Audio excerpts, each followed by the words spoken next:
আজকে আমি আপনাদের এমন একটা ভবনে নিয়ে আসছি যেখানে আফগানিস্তানের একজন মেয়ে সুইসাইড করছিল। এরপরের থেকে এই ভবনটি, এই আশ্রয় কেন্দ্রটি সম্পূর্ণ পরিত্যক্ত অবস্থায় পড়ে আছে। আর একটা কথা, এই আশ্রয় কেন্দ্রে বা এই পরিত্যক্ত সুইসাইড হওয়া ভবনে যদি কোনো ব্যক্তি এক রাত থাকতে পারেন তাহলে আমি তাকে 20,000 টাকা দিব। আছেন কেউ এই ভবনটার মধ্যে একটা মাত্র রাত থাকতে পারবেন?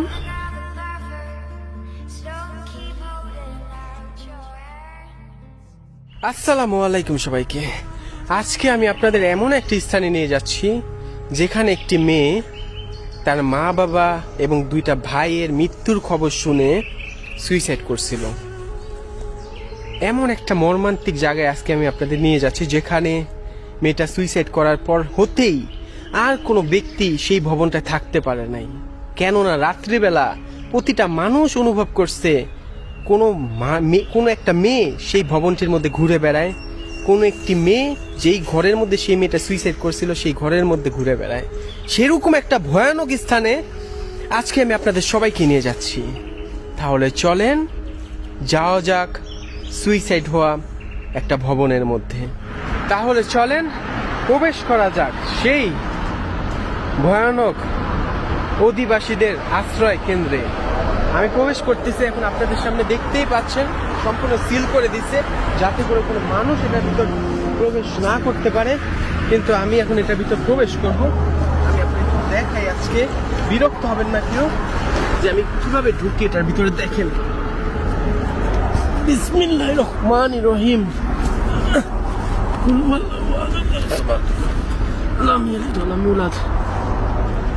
আমি এখন এটার ভিতরে প্রবেশ করে ফেলছি। এই দেখেন সেই আশ্রয় কেন্দ্র যেখানে যারা জার্মানির মধ্যে অবৈধভাবে আসতো তাদের এখানে আশ্রয় দেওয়া হইতো। যেমন বাংলাদেশে বিভিন্ন রোহিঙ্গা ক্যাম্প আছে, ঠিক তেমনি এখানেও এরকম অনেক ভবন আছে যেখানে আর কি যারা অধিবাসী, যারা বিভিন্ন অন্য দেশ থেকে আসতো তাদের এই বিল্ডিংটার মধ্যে থাকার ব্যবস্থা করে দিত। আপনারা সবাই জানেন যখন আমেরিকা বা আমেরিকা সৈন্যরা আফগানিস্তান থেকে চলে যায় এবং তালেবান যখন দখল করে নেয় আফগানিস্তান, সেই মুহূর্তে কিন্তু প্রচুর পরিমাণ আফগানিস্তানের অর্ধেক মানুষই পালাই গেছে আফগানিস্তান থেকে বিভিন্নভাবে। আপনারা অনেকে দেখছেন যে এয়ারপোর্টের মধ্যে প্লেনের চাকার নিচে বসে অনেকে চেষ্টা করছে আফগানিস্তান থেকে অন্য দেশে চলে যেতে, কিন্তু তাদের কপাল খারাপ ছিল যে কারণে তারা অধিকাংশ মানুষই যারা এই কাজগুলি করছিল বিভিন্নভাবে প্লেনের পাখা ধরে চলে যেতে তারা মৃত্যুবরণ করেছিল। তখন সেইখান থেকে একটা মেয়ে ভাগ্যক্রমে সিল করে দিচ্ছে, পুরা সিল। আমি ঢুকবো যে সেই ব্যবস্থাটা হয়তো বা তারা রাখে নাই, সিল করে দিচ্ছে। দেখতে পাচ্ছেন গ্লাসও ভিতরে কোনো ব্যবস্থা রাখেনি তারা যাতে করে আমি ঢুকবো। আমি বলি আপনাদের, একটা মেয়ে আফগানিস্তান, একটা 19 বছরের মেয়ে ভাগ্যক্রমে সে আফগানিস্তান থেকে বের হয়ে যেতে পারে প্লেনের মাধ্যমে, কিন্তু তার ভাই ছিল, 2টা ভাই ছিল ছোট এবং মা বাবা ধরা পড়ে যায়, অর্থাৎ তারা আসতে পারে নাই আফগানিস্তান থেকে। এয়ারপোর্টেই তারা ছিল, তখনই একটা হামলা চালানো হয়, আপনারা সবাই শুনেছিলেন। এয়ারপোর্টের মধ্যে একটা বোম ফেলানো হয়, জঙ্গির একটা বোম ফেলে এবং সেখানে অনেক মানুষই নিহত হয় সেই বোম ফেলার কারণে, অর্থাৎ সেই হামলার কারণে। অনেক মানুষই জানে, আপনারা যদি না জেনে থাকেন আপনারা দয়া করে অবশ্যই গুগল অথবা ইউটিউবে সার্চ করবেন। সেই সময়ে তখন আর কি মেয়েটা এসে পড়ে জার্মানির মধ্যে, আইসা পড়ে বিভিন্ন মাধ্যমে, আইসা পড়ে ইউনিসেফ বা অনেক সংগঠন আছে যারা মেয়েটাকে হেল্প করে আসার জন্য জার্মানির মধ্যে। শুধু মেয়েটা না, অনেক আফগানিস্তানি তখন চলে আসে জার্মানির মধ্যে বা ইউরোপ অন্য দেশে। কিন্তু যখন সেই হামলাটা হয় তখন দুর্ভাগ্যক্রমে মেয়েটার মা বাবা ভাই সবাই সেখানে ইন্তেকাল করে। দেখেন এই ব্যাগগুলিতে করে তারা আসতো, জামা কাপড় নিয়ে এই ব্যাগগুলিতে করে তারা আসতো, দেখছেন পরে আছে এখনো। এবং কি এখানে একটা আপনার জিন্সের প্যান্টও পরা দেখতেই পাচ্ছেন, কত আগে জিন্সের প্যান্ট পরা, নানান কিছু পরা। তখন মেয়েটার মা বাবা এবং ভাই, 2টা ভাই সে বোমা হামলায় ইন্তেকাল করে। এবং যখন মেয়েটা এই খবর পায় যে তার মা বাবা এবং তার ভাই, দুইটা ভাই ইন্তেকাল করছে, কারণ মেয়েটা অপেক্ষায় ছিল তার পরিবারও চলে আসবে জার্মানির মধ্যে এবং এখানে একত্রিতভাবে থাকবে। কিন্তু যখন মেয়েটা এই খবর পায় যে তার মা বাবা এবং ভাই এই দুনিয়াতে আর বেঁচে নাই, তখন মেয়েটা এই বিল্ডিংয়ের 3 তলার মধ্যে একটা রুমের মধ্যে সুইসাইড করে রাত্রিবেলায়, অর্থাৎ গলায় ফাঁস দিয়ে ইন্তেকাল করে। খুবই কষ্ট লাগতেছে আমার বলতে। এমন একটি স্থানে আমি এখন দাঁড়াই আছি আপনাদের সবাইকে নিয়ে, যার পিছনেই ঘটনাটা ঘটছে এই বিল্ডিং এর মধ্যে। এখানে প্রায় আপনার 450 মানুষের মতো থাকতো, 450 অধিবাসী এই বিল্ডিংটার মধ্যে থাকার ব্যবস্থা করে দিয়েছিল। এক রুমে আপনার 2 জন 3 জন, যেহেতু মেয়ে ছিল সেহেতু তাকে একা রুম দিয়েছিল একটা, যেহেতু মেয়ে মানুষ। তারপরে মেয়েটা এখানে সুইসাইড করে। সুইসাইড করার পরে ঘটনা শুরু হয়, মেইন ঘটনা, যেই কারণে এখন আপনারা দেখতেই পাচ্ছেন এই পুরা আশ্রয় কেন্দ্রটা বা বিল্ডিংটা সম্পূর্ণ পরিত্যক্ত অবস্থায় পড়ে আছে। ঘটনা হলো গিয়ে কি, মেয়েটা যখন সুইসাইড করে এরপরে মেয়েটাকে এখানে দাফন দেওয়া হয়। এখানে মুসলমান কবরস্থান আছে, সেখানে মেয়েটাকে দাফন দিয়ে দেওয়া হয়।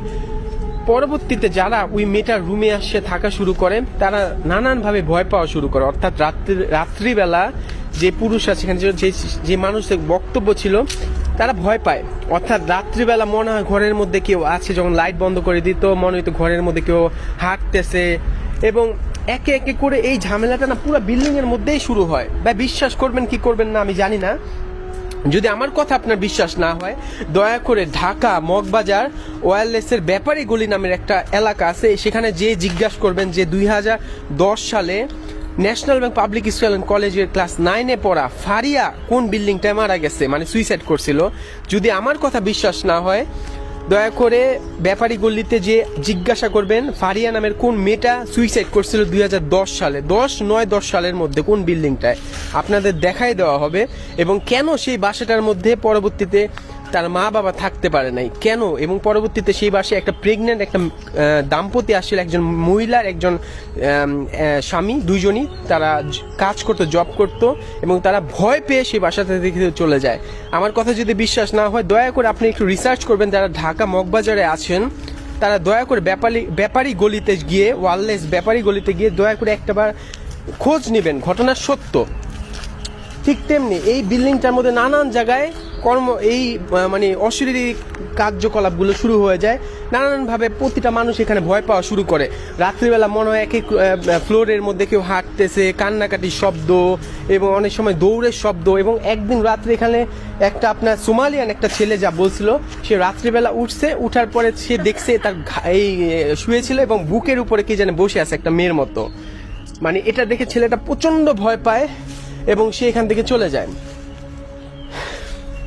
এবং এখানে সবাইকে সাবধান করে যে এখানে প্রথমে তো বিশ্বাস করে নাই কি এই ঘটনা, কিন্তু যখন এটা সবাই বলা শুরু করে যে হ্যাঁ ঘটনাগুলি ঘটতেছে, পরবর্তীতে এইটা আপনার সম্পূর্ণ সিল করে দেওয়া হয়। তার আগে তারা চেষ্টা করছিল, এখানে চার্চ আছে যেগুলো অর্থাৎ খ্রিস্টানের চার্চ থেকে সেই যারা আমাদের মুসলমান ধর্মে যেমন ইমাম সাহেব আছে সেখানে ফাদার্স বলে, তাদের এখানে আইনা এটাকে ঠিক করানোর চেষ্টা করছে। এর পরবর্তীতে মসজিদ থেকে ইমাম এনেও এখানে ঠিক করার চেষ্টা করছে, কিন্তু কেউই সফল হয় নাই, এটার মধ্যে। তারপরের থেকে এটা সম্পূর্ণ পরিত্যক্ত অবস্থায় পড়ে আছে। কিন্তু আমার খুব খারাপ লাগছে শুনে, যখন শুনছি যে মেয়েটার মা বাবা ওকে মেরে ফেলা হয়েছিল বোমের মাধ্যমে, মানে বোম ফেলার পরে মেয়ের মা বাবা এবং ভাই, দুইটা ভাই মারা যায়। এই কষ্ট মেয়েটা সহ্য না করতে পেরে পরবর্তীতে মেয়েটা সুইসাইড করে। দেখেন বিল্ডিংটা সম্পূর্ণ সিল করে দিছে, অর্থাৎ কোনো উপায় নাই ভিতরে ঢুকার। আমি চেষ্টা করতেছি, দেখেন আপনাদের নিয়ে আমি চেষ্টা করতেছি ভিতরে ঢুকার, কিন্তু কোনো উপায় তারা রাখে নাই যে আমি ঢুকবো এটার ভিতরে, কোনোভাবে সম্ভব না। কত বড় একটা বিল্ডিং দেখেন, এখানে সব থাকতো আশ্রয়কারীরা, যারা আশ্রয় নিয়েছিল জার্মানির মধ্যে, তারা এখানে এসে থাকতো, তাদের থাকার ব্যবস্থা করে দিয়েছিল। শুধুমাত্র তাদের জন্য এই ভবনটা নির্মাণ করা হয়েছিল এবং তাদের জন্য এখানে এই থাকার জন্য এই বিল্ডিংটা বানানো হয়েছিল এবং এভাবেই বানানো হয়েছিল এই বিল্ডিংটা। কিন্তু এখন সেই বিল্ডিংটা এখন সম্পূর্ণ পরিত্যক্ত অবস্থায় পড়ে আছে এবং এটার ভিতরে পরবর্তীতে অনেক মানুষই ঢোকার চেষ্টা করছে এবং প্যারানর্মাল টিম, জার্মানির প্যারানর্মাল টিম যারা অর্থাৎ যারা এই ভৌতিক জিনিসপত্র নিয়ে কাজ করে, তারা এখানে এসেও এটা প্রমাণ পাইছিল যে হ্যাঁ এখানে কোনো কিছু আছে, অর্থাৎ সেই মেয়েটার হয়তো বা সাথে থাকা কোনো জিন অথবা মেয়েটার কোনো অতৃপ্ত আত্মা। কারণ আমি যতটুকু জানি, কোনো ব্যক্তি সুইসাইড করলে তার আল্লাহ তাআলা প্রতিটা মানুষের মৃত্যু লিখে দেয়, এই পর্যন্ত একটা মানুষ বাঁচবেই দুনিয়াতে। এর আগে যদি কোনো ব্যক্তি নিজের ইচ্ছায় তার জান নিয়ে নেয়, তার আত্মাটা এই দুনিয়াতেই থেকে যায়। আমি যতটুকু শুনছি, আমার কথা ভুল হইলে মাফ করবেন, কিন্তু আমি যতটুকু শুনছি এই দুনিয়াতেই থেকে যায় কিয়ামতের আগ পর্যন্ত। তার রুহটা এই দুনিয়ার মধ্যে ঘুরে ফিরে এবং যেখানে সে ইন্তেকাল করছে সেখানেই তার রুহ বারবার চলে আসে এবং নানানভাবে চেষ্টা করে মানুষদের ভয় দেখানোর জন্য, মানুষদের সাথে কন্ট্যাক্ট করার জন্য। আমার খারাপ লাগতেছে, কিন্তু আমি দেখতেছি, আমি চেষ্টা করতেছি এটার ভিতরে ঢুকার জন্য, কিন্তু কোনোভাবে আমি এটার মধ্যে ঢুকতে পারতেছি না। কেননা আপনারা দেখতে পাচ্ছেন সম্পূর্ণ সিল করে দিছে।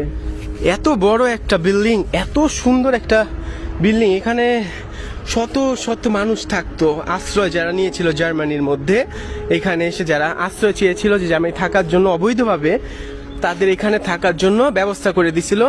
আর সেই বিল্ডিংটা এখন দেখেন সম্পূর্ণ পরিত্যক্ত অবস্থায় পড়ে আছে।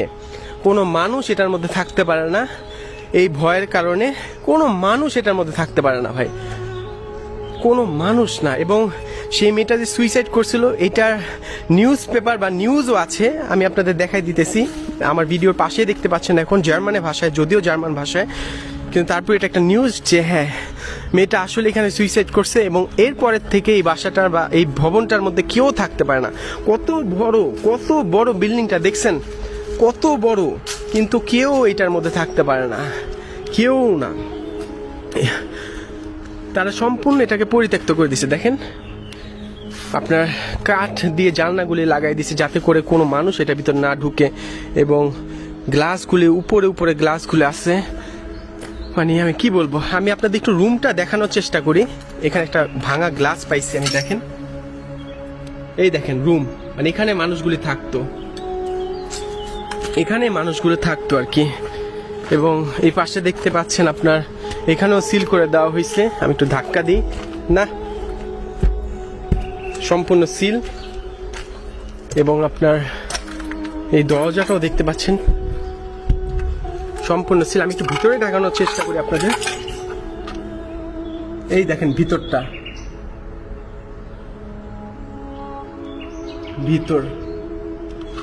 আমার নিজেরই ভয় লাগতেছে। আমার ভয় লাগলো কেন জানি, আমি যদি এখানে হাত দিয়ে ভিতরে তো হাত ঢুকাইছি আমি এটার ভিতরে, যদি আমার হাত যদি কেউ স্পর্শ করতে পারে আমি শেষ। এবং উপরে দেখেন, আল্লাহ, মানে আমার খারাপ লাগতেছে অনেক। আমার সত্যি বলতে খুবই খারাপ লাগতেছে ঘটনাটা জানার পরে, যে এরকম একটা মর্মান্তিক দুর্ঘটনা বা ঘটনা এখানে ঘটছে সুইসাইডের মতো। মানে মেয়েটারও হয়তো বা কিছু করার ছিল না, কারণ এটা অনেক বড় একটা কষ্টের বিষয়। মা বাবা মারা গেল, দুইটা ভাই, আদরের দুইটা ভাইও মারা গেল, তখন মেয়েটা কি করবে একা বেঁচে থেকে এই দুনিয়ার মধ্যে? সেই কারণে মেয়েটা তার জীবনটাই নিয়ে নিছে। এবং এরপরের থেকে এই বিল্ডিংটা এভাবেই পরিত্যক্ত অবস্থায় পড়ে আছে, কারণ এখনো মানুষজন ভাবে বা মানুষজন বিশ্বাস করে সেই মেয়েটার রুহু বা মেয়েটার আত্মা বা মেয়েটার সাথে থাকা জিন এখনো এখানে আসে এবং নানানভাবে চেষ্টা করে এখানে যারা যদি কেউ থাকার চেষ্টা করে তাদের ভয় দেখানোর জন্য। দেখছেন, আমি যদি এখানে আপনাকে থাকার ব্যবস্থা করে দিই, কারণ আমার সাথে অনেক পুলিশের যোগাযোগ আছে, কারণ ভাই আমি এইসব জায়গায় আসি, আপনি যদি এইসব জায়গায় আসেন আপনাকে সাথে সাথে পুলিশ ধরে আটক করে ফেলবে। অবশ্যই লিঙ্ক আপ লাগে, বিভিন্ন নানান জনের সাথে পরিচিত হওয়ার লাগে, এবং তাদের বলে আসি আমি যে আমি এইসব জায়গায় যাচ্ছি, দয়া করে। সব সময় সম্ভব হয় না, কিন্তু অনেক সময় বলে আসি। যেমন আজকে এখানে আমি আসছি, পুলিশের পারমিশন নিয়ে আসি যে আমি যাচ্ছি সেখানে ভিডিও করার জন্য। আমি যদি আপনাদের কোনোভাবে এইটার ভিতরে থাকার ব্যবস্থা করে দেই, আপনি কি থাকবেন? সত্য কথা বলবেন, আমাকে দয়া করে কমেন্টসে জানাবেন।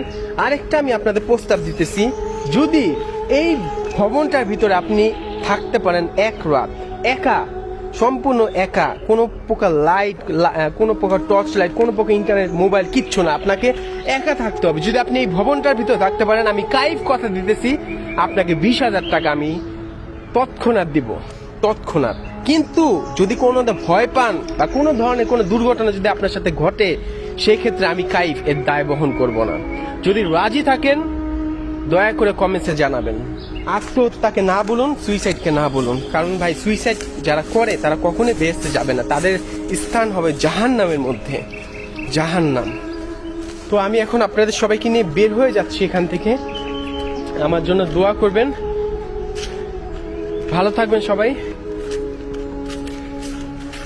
আর সুইসাইডকে অবশ্যই না বলবেন। জীবনে যাই হোক না কেন, যতই কষ্ট পান না কেন, সুইসাইডের মতো মর্মান্তিক সর্বনিকৃষ্ট কাজ কোনোদিন করবেন না, কোনোদিন না। এটার কথা মাথায় আনবেন না, মাথায় আনবেন না। ভালো থাকবেন সবাই। আমার চেষ্টা করছিলাম ভিতরে ঢুকার জন্য, কিন্তু আমি ঢুকতে পারি নাই, আমাকে মাফ করবেন। আল্লাহ হাফিজ সবাইকে, আমি বের হয়ে যাচ্ছি।